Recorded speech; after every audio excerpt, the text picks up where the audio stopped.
coming off vacation, you have great family time. You always look forward to preparing for the challenges of another season. We've had a really good off season with our team. We had a good summer with our players.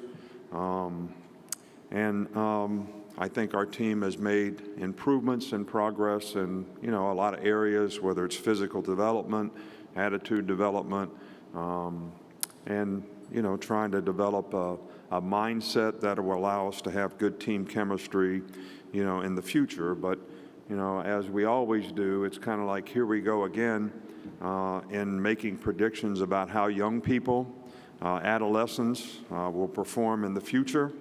So that's why we play the games. That's why we have a season, so that we can sort of see how we grow and develop, and, how the team develops, all the things you need to develop on a team, the togetherness, the positive energy and attitude, the people being responsible for their own self-determination, the work, preparation, ability to overcome adversity, pride in performance that, make the team, allows the team to be able to play with the consistency you need to be successful for an entire season, especially in the SEC, which is a very challenging league.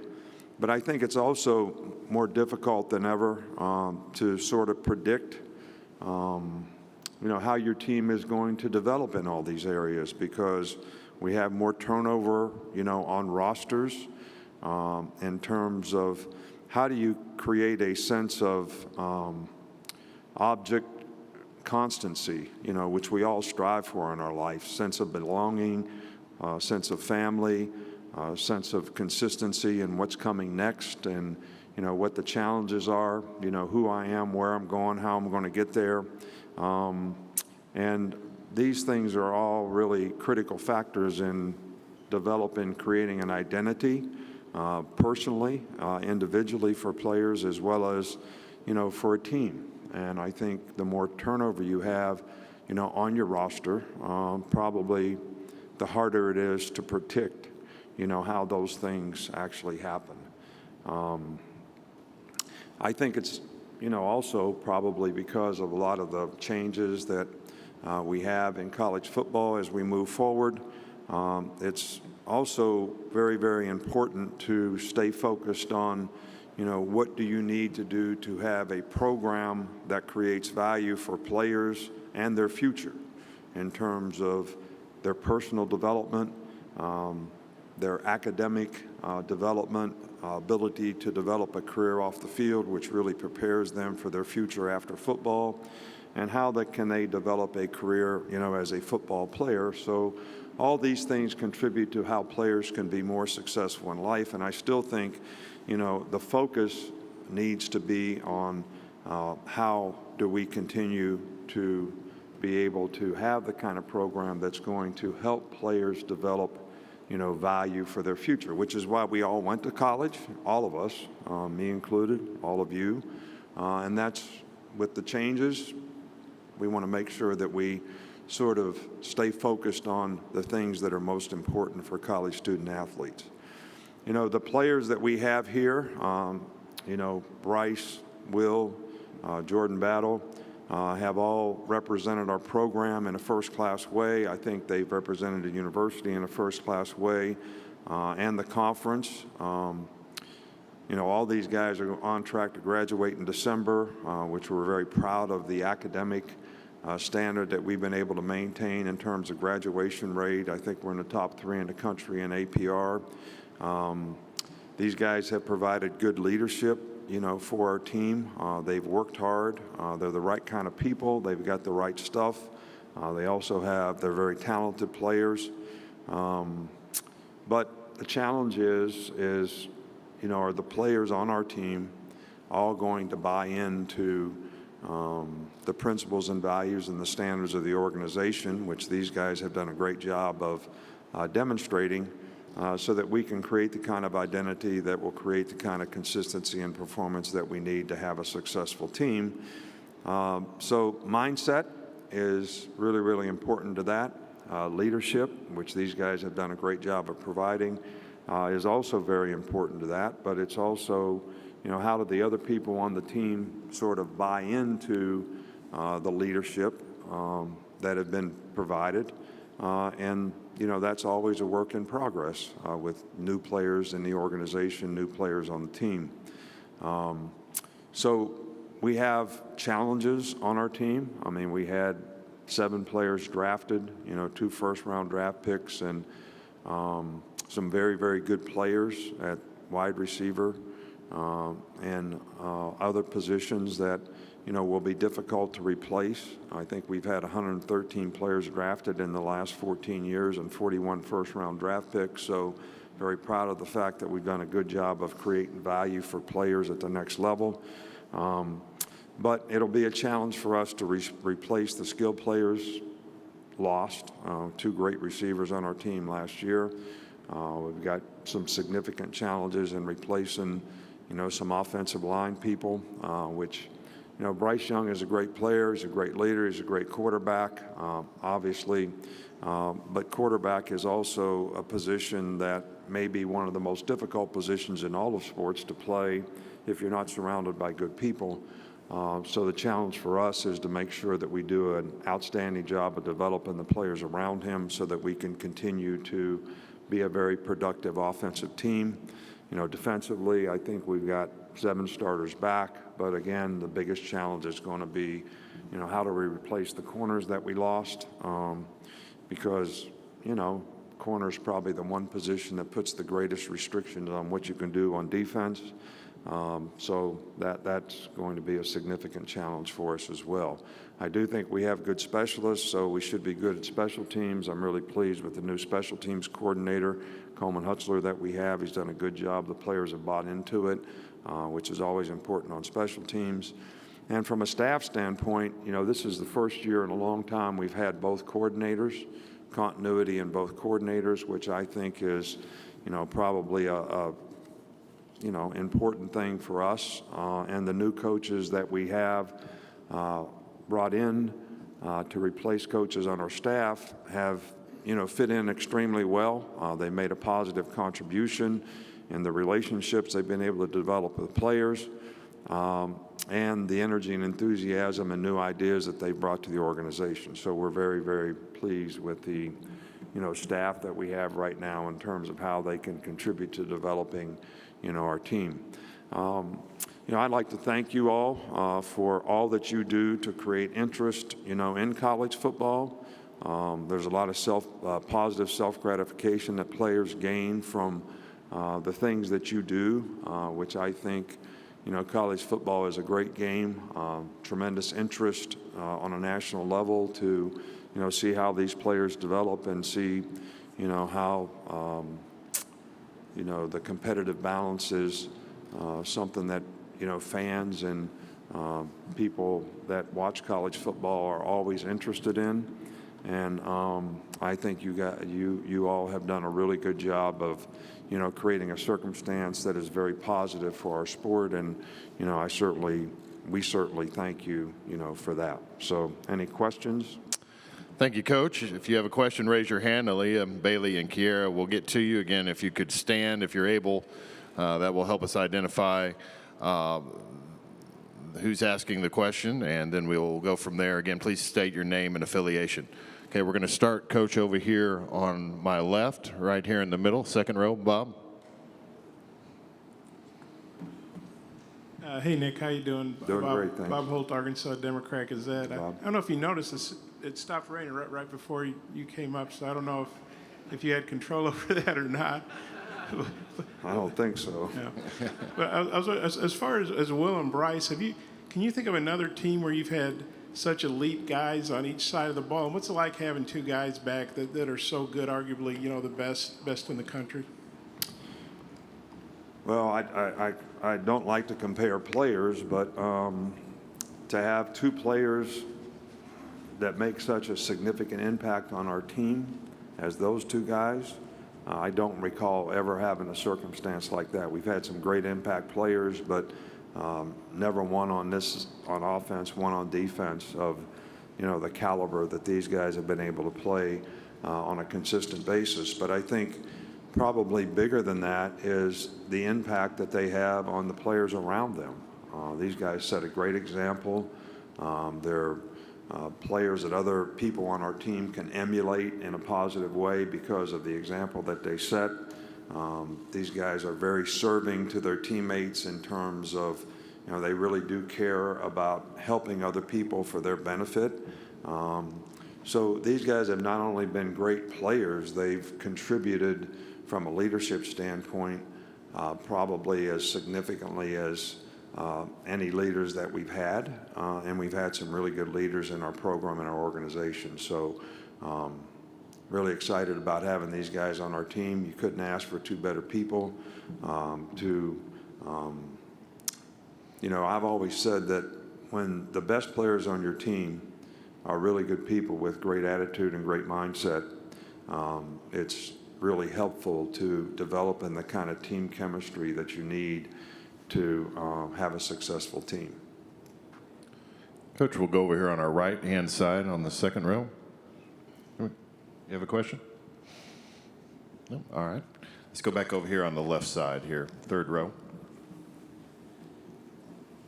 Good morning, Coach Saban. Scotty from Offscript. There's been a seismic shift with HBCUs in their popularity, but you also have FBS programs playing them. LSU is playing Southern. You have Notre Dame stepping out and playing Tennessee State. Could we ever see an Alabama playing at Alabama State or an Alabama A&M down the line? And a second part to that is, how have FCS systems become feeders to Power 5 programs as well as the transfer portal?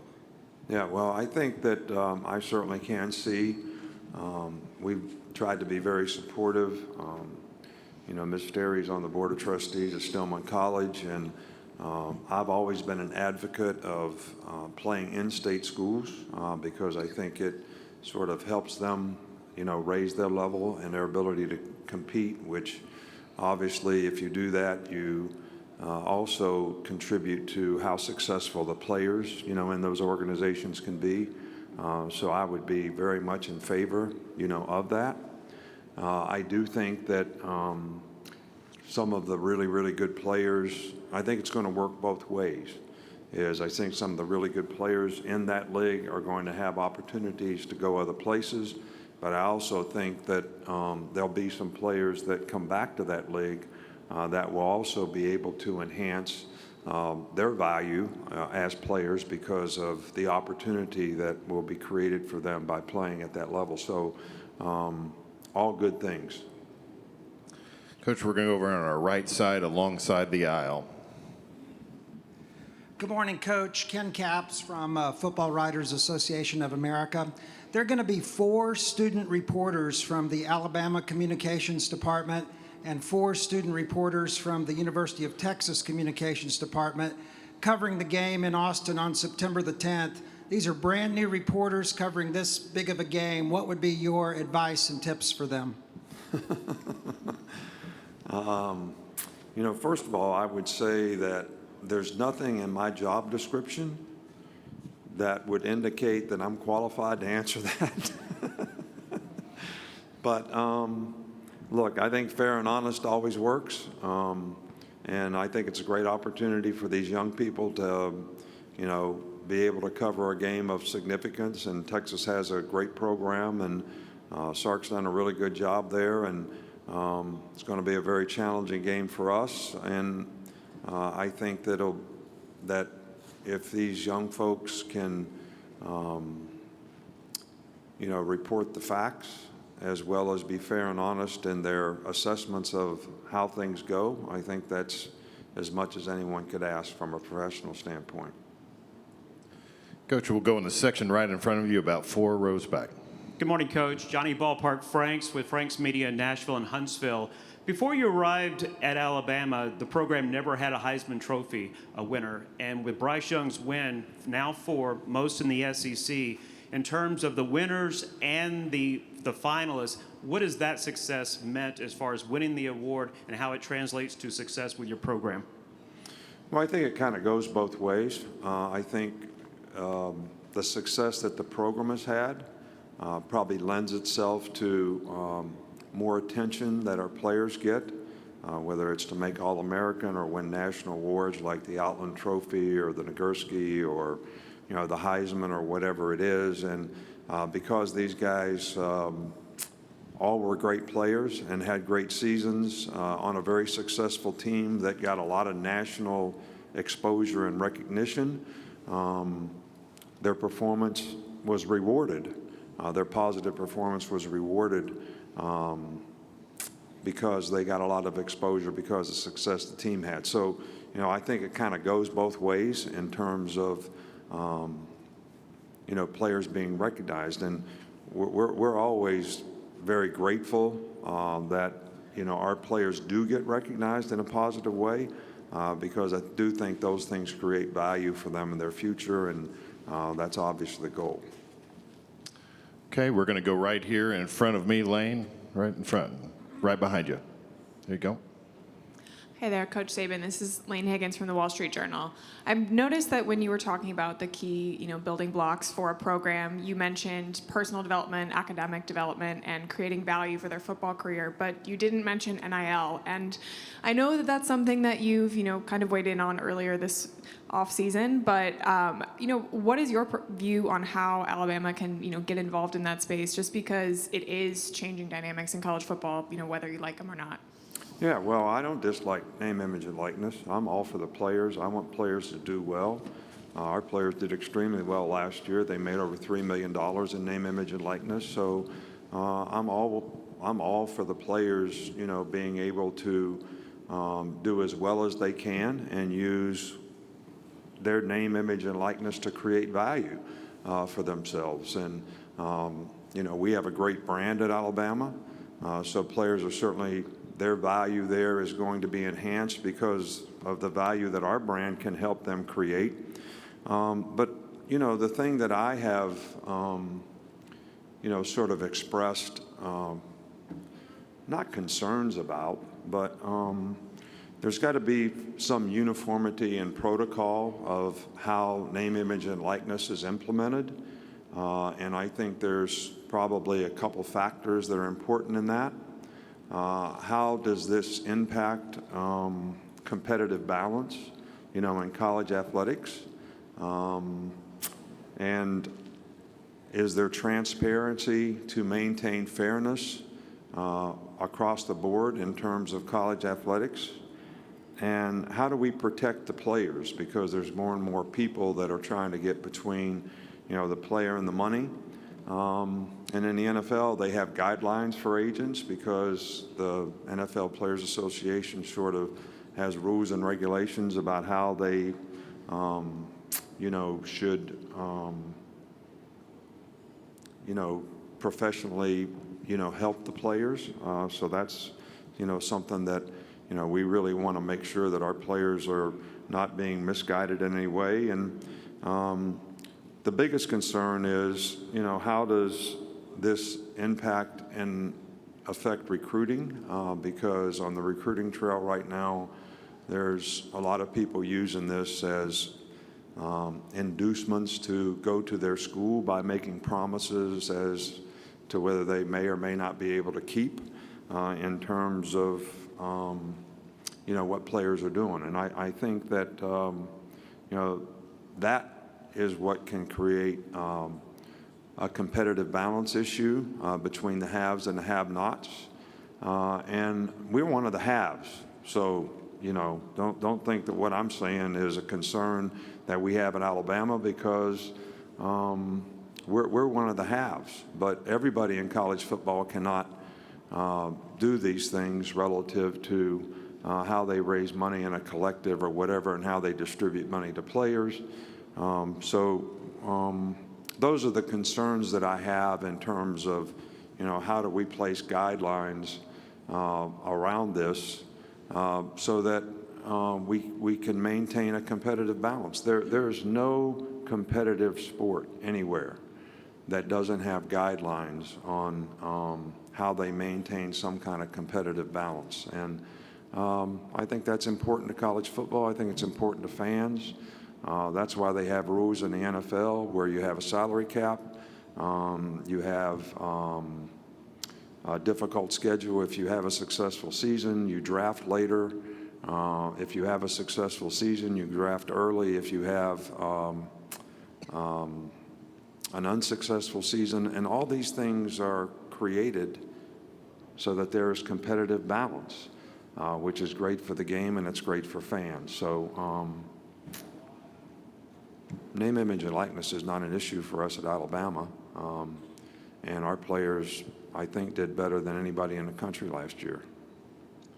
Okay, we have time for a couple more. We're going to go over here on the right side in the middle, Coach. Right. Good afternoon, Coach.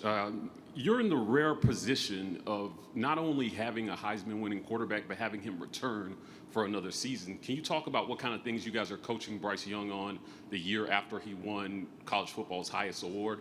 And then in terms of offensive line, what kind of progress have you guys made this spring, a season after giving up a pretty high pressure rate on the quarterback? Yeah, well, I think that's one of the biggest challenges is the offensive line rebuild that we need to do.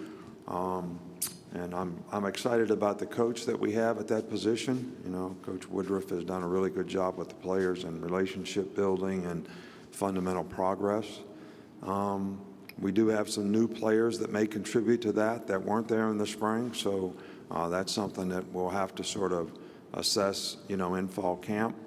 And I think that, you know, one of the most important things for Bryce or any player who has success is to understand that, you know, success is not a continuum. You know, you have to continue to, success is momentary. So if you're going to continue to have success, you have to stay focused on the things that you need to do to improve, to prepare, to lead, to impact and affect other people around you. And, you know, Bryce has shown every indication that he's got a willingness to do all those things. He's a perfectionist in terms of what he wants to do and what he wants to accomplish. And, you know, so far I've been pleased with the way he's been able to maintain the mindset that you need to do to continue to improve and, you know, make progress as a player. We have time for two more. We're going to start over here on our right, Coach, second row, Glenn. Hey, Coach, do you see the SEC having 18 or 20 teams in the next few years? How do you think that would look? And would that mean a 10-game league schedule maybe?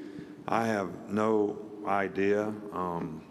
Glenn, you've been around me for 20 years now, and you know I don't like to answer hypothetical questions, which that could be as hypothetical as any I've ever been asked. I do think there is some tendency to, as current events sort of indicate, that mega conferences, you know, may be something in the future. It's not my job or my role to understand the dynamics of what's in the best interest of college football, the SEC, other conferences in terms of how they expand. But this has always been something that has happened. I know one thing for sure is we have a great league. We've made two really positive additions to our league that are going to come online in a few years. I think there's a lot of underlying dynamics from a business standpoint that could impact and affect, you know, how this happens, if it does happen in the future. But for right now, you know, we have 14 teams in our league for the next couple of years, and we have some really, really good teams in our league. It's a very competitive league. You got to be on task each and every week that you play, and, you know, that's kind of what we're trying to stay focused on. But you know, that question's probably a better question for Greg Sankey or conference commissioners who maybe are looking at, you know, what's in the best interest of their league in the future. And I'm sure they would say, you know, maybe yes and maybe no, because who knows what those circumstances may have an impact and effect in a positive way on each and every league and on college football in general. But I do think if we move toward the mega conference, again, that whole thing about competitive balance is going to be in question.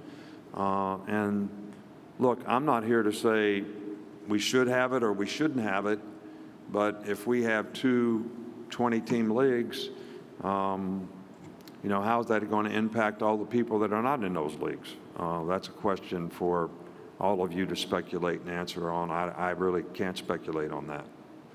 Okay, we'll take one final question right in front of me, Coach. 3 rows. Kirk? Yeah. Kirk Bowles from the Austin American-Statesman.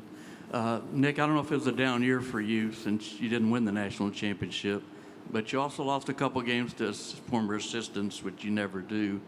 When you self-scout, did you see anything in common that teams might use as a blueprint to try to beat Alabama other than build one of the greatest defenses ever? Well, I think that, first of all the coaches who have had opportunities to go on and be head coaches in Division I, I'm very proud of. I think, they all did an outstanding job for us. They all had goals and aspirations that motivated them to do an outstanding job because they wanted to be head coaches. And I'm happy for them and their family that they got that opportunity. Sooner or later, these people that get these opportunities would get in situations where they had a chance to have nationally recognized, nationally powerful, whatever you want to call it, top-ranked teams. Like Georgia was last year, like Texas will be, I'm sure, very soon with Sark being the head coach there, and the staff that he has and the job that they're doing. So this is not something that is surprising to me. A lot of people are at really, really good schools. They've done a really, really good job. They've used, their own personal imprint to maybe take a few things that they learned that we do that helped us be successful, along with their imprint of what they want to do so that they can have successful programs. So this is not a surprise to me. It was, sort of expected, actually. And I'm happy to see each and every one of those guys do extremely well. Not extremely well against Alabama, but extremely well. So I'm kind of proud of the fact that there are some of our coaches who have got some of the most successful programs in the country. Coach, thank you for your time this morning. All right, good. Thank you all again. I appreciate what you do for college football and all of our players and the self-gratification that you provide for them. So thank you very much.